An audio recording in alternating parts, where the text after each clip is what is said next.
All right, everybody. Me again, back with number 12. This sting is going to be a little different because the trivial information that these stories center around isn't necessarily common knowledge, but it's good stuff for people to know. That being said, there's still room for jellyfishiness.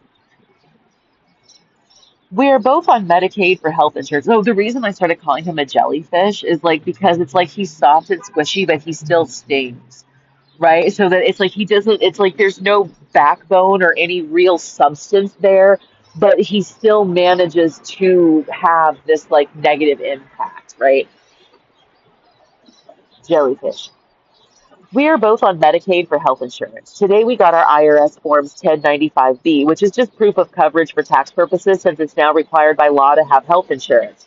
I know this because I pay attention to politics and have been doing my own taxes for almost 20 years.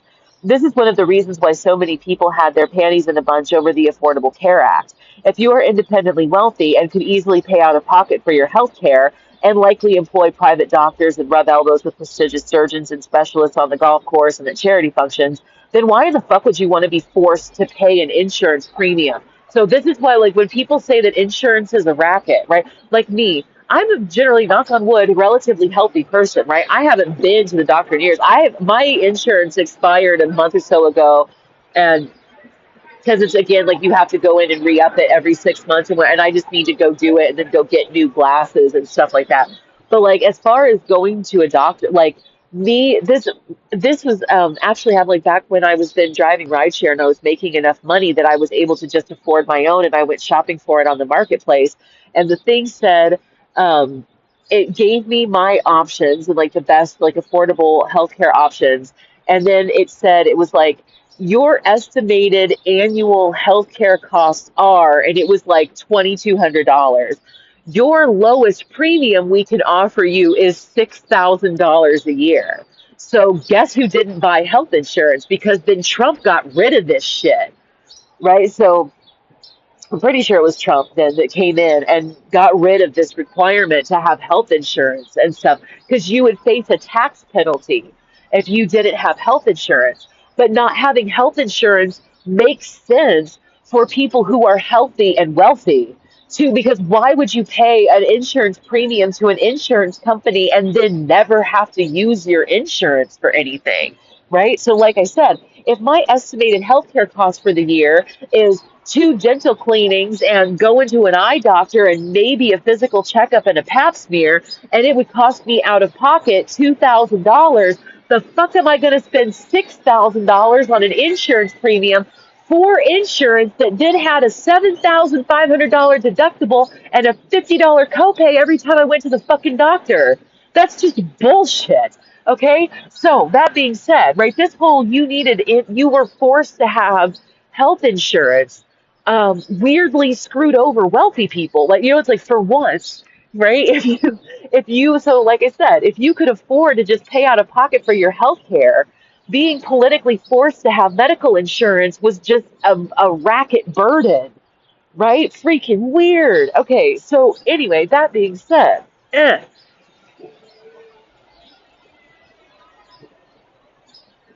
Now, I know that in the event that something happens, insurance would pay, maybe, but it's also still a gamble that people are forced to make, right? Think of how much they don't approve then, right? So, like, it's still a gamble. It's the principle of it all that matters. So, the form was accompanied by not only a letter that explained what the form is for, but also an FAQ sheet that explained everything again in more detail.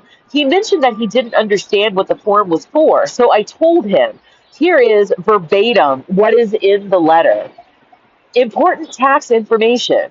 Information on the IRS Form 1095-B will help individuals and families required to file federal taxes to complete their tax form. Every current and former beneficiary who had medical coverage and was enrolled in a Quest Integration Health Plan for at least one day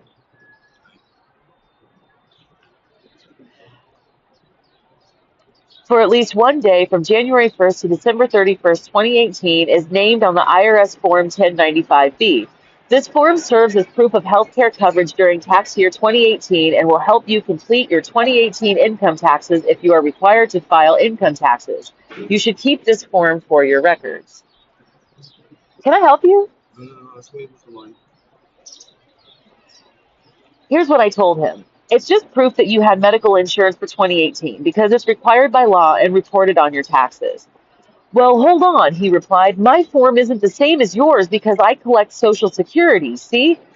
It doesn't matter. It's just the proof of insurance for your taxes. No, you don't understand what I'm saying. My form isn't the same as yours because my income is taxed through Social Security, he claimed as he brought his form over for me to see. He showed me where Box D, which is for full 12-month coverage, was checked. Yeah, you had medical insurance all year last year with Quest. The Affordable Care Act made it the law that you must have medical insurance all year or face a tax fine penalty. You report that you had medical coverage on your taxes. This is the form that proves you had medical coverage. Just put it somewhere safe for your records.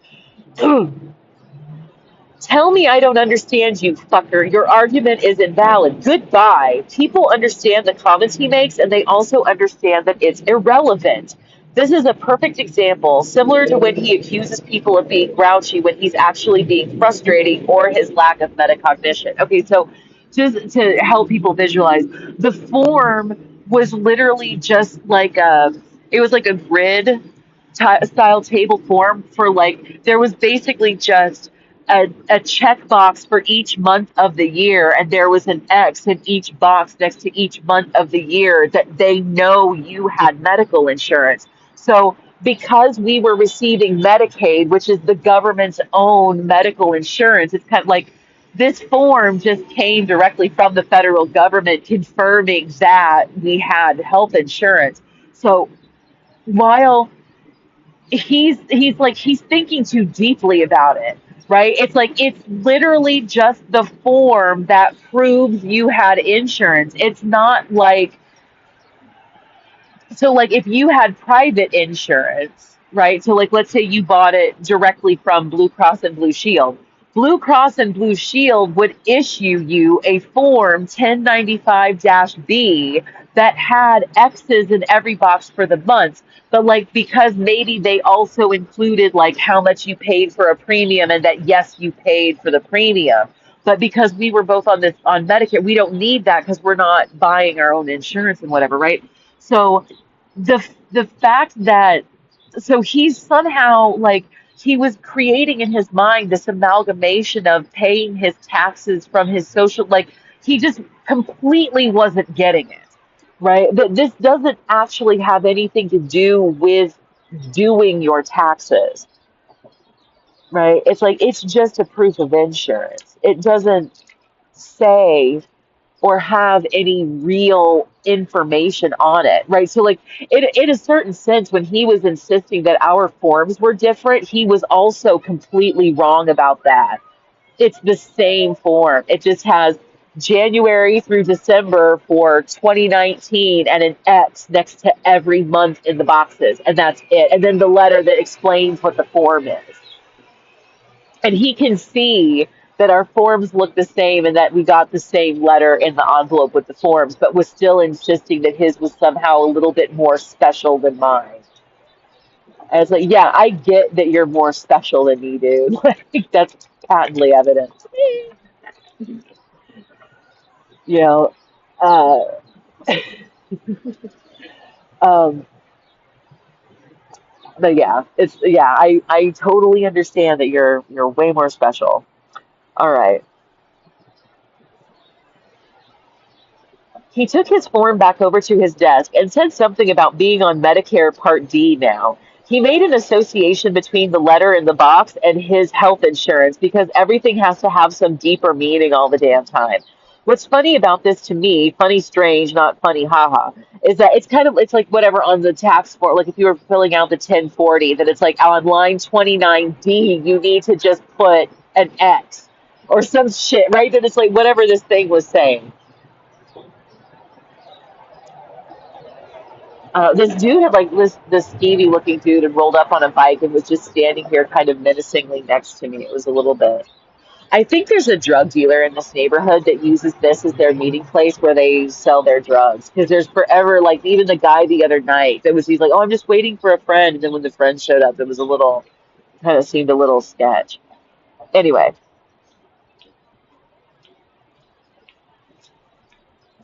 What's funny about this to me, funny strange, not funny haha, is that anyone who has ever looked at a W-4, a W-2, or any other IRS form has seen the lowercase lettered boxes that code for different questions. You can actually just look at this form and recognize that the D in that box is organizational, not informational. Switching over to the other story now. A couple of days ago, we had cheeseburgers for dinner, and he usually buys a package of four pre-made quarter-pound patties. He came home that day excited because the guy in the meat department recognized him and made a package for him since he knew that they were already sold out. He mentioned throughout the night how nice the guy was to do that for him and that he had made really good meat for us and on about how special he thought the experience was. It's why there are people working the butcher counter in the meat department. I know I've mentioned this before too, and sometimes that it's like a lot of people don't really realize. Like you can just ask the butcher in the produce department to split packages or like do stuff for you. That's what they're for. It's a grocer, right? So anyway, right? You can always ask them. I've even told him before that instead of buying the packages of three pork chops, he should ask them to make one with an even number. I tell him things all the time that are facts about how things work in this big blue world, and he doesn't catch on to that. He thinks everyone is always bullshitting. I would say especially me too, because it's it's like he constantly was trying to interpret what I was saying in Fight Club language and didn't realize that like I've given you more than enough evidence that I don't even speak it. Like I don't even know it exists, but it's like everything that comes out of my mouth, this man thinks that I'm trying to help him strategize how to play this Facebook game better or some shit. Fucking weird, right? He thinks everyone is always bullshitting because that's what he does. He's lived an entire lifetime and never figured out that he's off. For what it's worth, next time you're at a grocery store, a real grocery store like Safeway or Publix or HEB or Piggly Wiggly or Dillon's or whatever you have in your neck of the woods, you can basically get anything you want from the outer departments, bakery, deli, meat, produce. You can get a loaf of French bread cut in half. You can have one ear of corn liberated from the package or a watermelon cut in half. You can ask for a package of five sirloin steaks and maybe even get a bulk discount. You can order ahead if you want 12 dozen glazed donuts or 50 pounds of coleslaw. Slightly off topic, but in closing, here's one more tip. I came across a great meme the other day that was a recording of a message left on the answering machine at a McDonald's where the guy was irate that no one was answering the phone and asked, "What kind of McDonald's has a recording? What am I supposed to do with that? Order cheeseburgers for tomorrow?" Yes, that's exactly what you would leave a message for. Huge orders to pick up at a later date. Seriously. Or like, I want to schedule a birthday party, call me back. Right? That's actually why the number is there. It's to leave a message about whatever you're calling for, and then they'll call you back when they're not busy. Right? It's not that hard to figure out, right? Quit going through the fucking drive-through to order 100 of each item on the dollar menu and place one of each into 100 separate bags, please, on the fly. Because fuck you from everyone else on the face of the earth. And that's a true story, by the way. When I was working at the McDonald's in Orlando, we had a guy come through. I guess he was like the coach or like one of the people who was running a soccer league, and they had like a tournament that day, and they had like 100 players and whatever that they wanted to feed. So he came through the drive-through and ordered 100. This is back when things were actually a dollar. He ordered 100 double cheeseburgers, 100 small fries, 100 small Cokes, and bag everything individually. So like a double cheeseburger and a small fry in a bag. And then all the Cokes or whatever. And then if you have boxes that you can put all of that in so that I can get it back to the soccer field, that would be great. We were so pissed. And it's like, there's nothing you can do about it but smile and take the dude's $300. But that has got to be hands down the most obnoxious order I've ever received in my entire life working in fast food. It was just so fucking out of touch because it completely like it derailed the operation. So even back in the day too, so to bring up like a sad story, when they were looking for Kaylee Anthony, the store that I worked at fed the search crews, and me and one of my swing managers at about one, like kind of after the lunch rush, we would make 100 crispy chicken sandwiches and like 100 quarter pounders with cheese. It only took us like 20 minutes to do it. but it was 20 minutes of balls to the wall sandwich making process in order to get it expedited as quickly and get it done as quickly as possible. So like this guy coming through drive-through to order all of that food, like at the time of day that he did it with the limited crew, um, I can't even imagine the amount of business we lost from people getting tired of waiting then and just leaving the drive-through line. Because even though we parked him, right, it's like we still have to make like 100 small fries was still like 30 baskets of fries, and you can only make six at once, and it takes 4 minutes, right? So like even just to make 100 small fries on the fly for one order took like half an hour, right? It was just, dude, next time, and we were telling him, like, hey, next time, like, you can just call us and leave us a message and order it ahead, and we can have it ready for you, like, when you show up and you can just pick it up. And he's like, oh, I don't mind waiting. And it's like, you fucking jackass. Like, we're nicely telling you that what you just did was fucking horrendous. Right. And it's like you can tell, like, oh, wow, yeah, that would be really convenient. And then kind of just, everybody can friendly take the situation in stride and then, go home. And I always feel like that's one of those situations. And he gets home that night and he's all comfy and he tells his wife a story, and his wife looks at him and was like, that was the store nicely telling you that you crippled their business operation.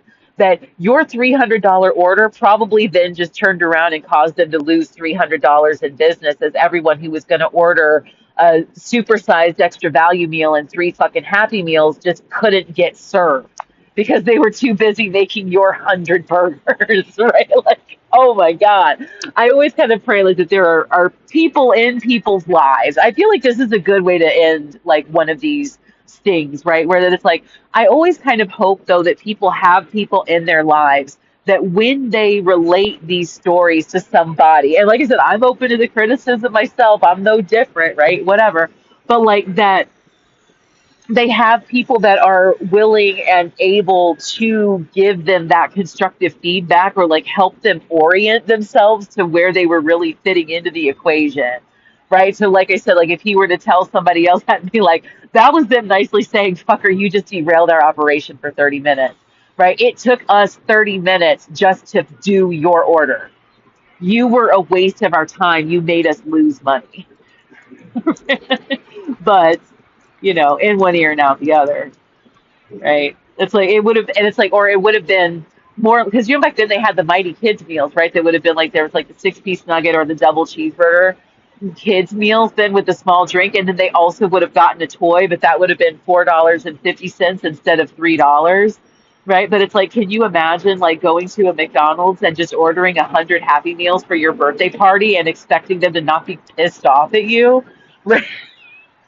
Like how do you think this works, right? It's just kind of a it's because part of the only reason too that the whole fast food thing works is because there is kind of a variety of orders, right? So when you have, like I just said about the French fries, right? Just someone ordering 100 orders of small French fries means that for the next 30 minutes you're just making their French fries. So anyone else who orders French fries, either they have to wait longer for their 100 French fries, or everybody else who's ordering French fries has to wait 30 minutes. So you have to pick, who you're going to piss off, right? Pick your battle, I guess. So on that note,